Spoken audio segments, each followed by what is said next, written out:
이성계 조선 왕조 그 창업 과정에 정몽주라고 하는 이름은 숱하게 나와요.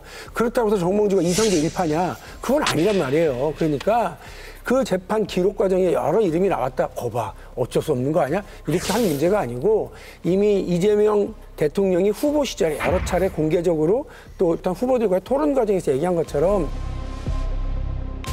그런 대장동 일당들의 이익 추구, 그야말로 이렇게 수탈해 가려고 하는 그 과정을 내가 막으려고 했고 공공의 이익을 더 가져가려고 했었던 그 부분을 봐달라고 했던 것이 오히려 더 드러날 수도 있겠다라는 생각을 하고 있습니다.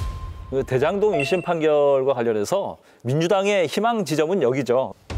성남시장은 민간업자의 유착이 어느 정도인지 모르는 상태에서 사업 수용 방식을 결정한 것으로 보인다는 대목에 희망을 걸고 있는 건데 자세히 들여다보면 무슨 얘기가 있냐면 그 사업의 주요 결정과 승인 주체는 성남시 수뇌부라고 표현을 했어요.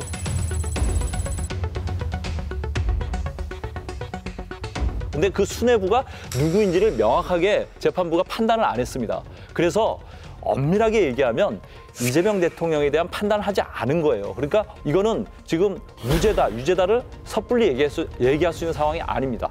제가 민주당의 모 의원이랑 이걸 얘기하다가 그냥 싸우자고 한 얘기는 아니고 듣다가 이제 답답해서 한마디 이제 딱 반격을 했던 게 뭐냐면요. 그러니까 결국 이재명 대통령이 성남시장 시절에 이 거대한 사업에서 몰랐겠냐.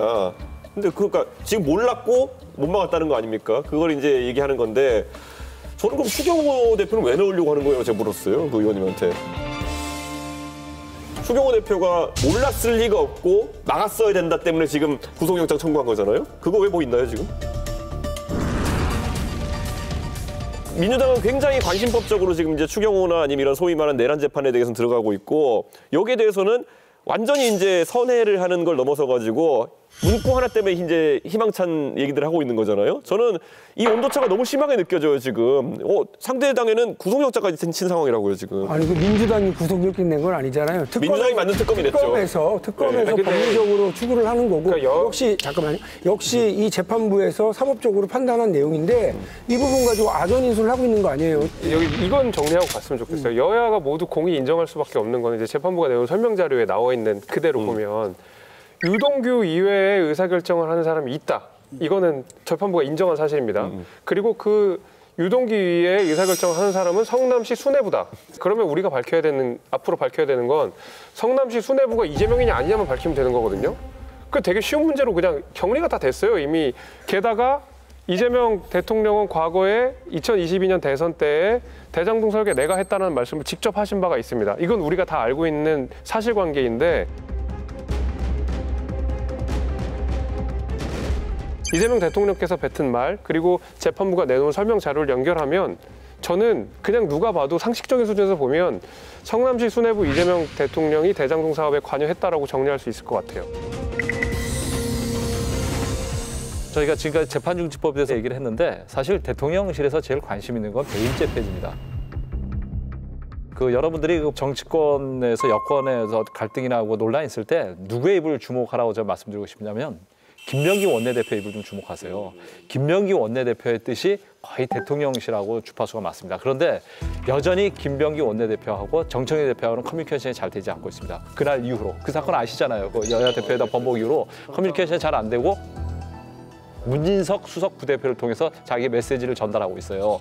근데 김병기 원내대표가 최근에 뭐라 그랬냐면 그 100일 기자회견 때 그런 얘기한 걸로 기억하는데 올해 민주당의 가장 제일 목표는 배임죄 폐지다라고 얘기했어요. 이게 대통령의 뜻입니다. 그래서 배임죄 폐지가 민주당의 최대 관심사라는 걸 말씀드립니다. 핵심은 이거죠. 그러니까 배임죄가 폐지가 되면은 이재명 대통령은 재판을 안 받는 거고 지금 재판받고 중형받은 사람들 다 풀려나는 거잖아요. 그렇죠? 배임죄를 민주당에서만 먼저 추진했나? 국민의힘 의원들은 배임죄 폐지하자고 의견 낸 적 없어요? 법안 낸 적 없어? 있잖아요. 경영계에서 계속해서 배임죄는 없애달라고 얘기했던 거 아니에요. 이거를 굳이 정치적으로 이재명을 위해서 이렇게 엮어서 과도하게 해석해서는 안 됩니다. 한마디만 할게요, 저도.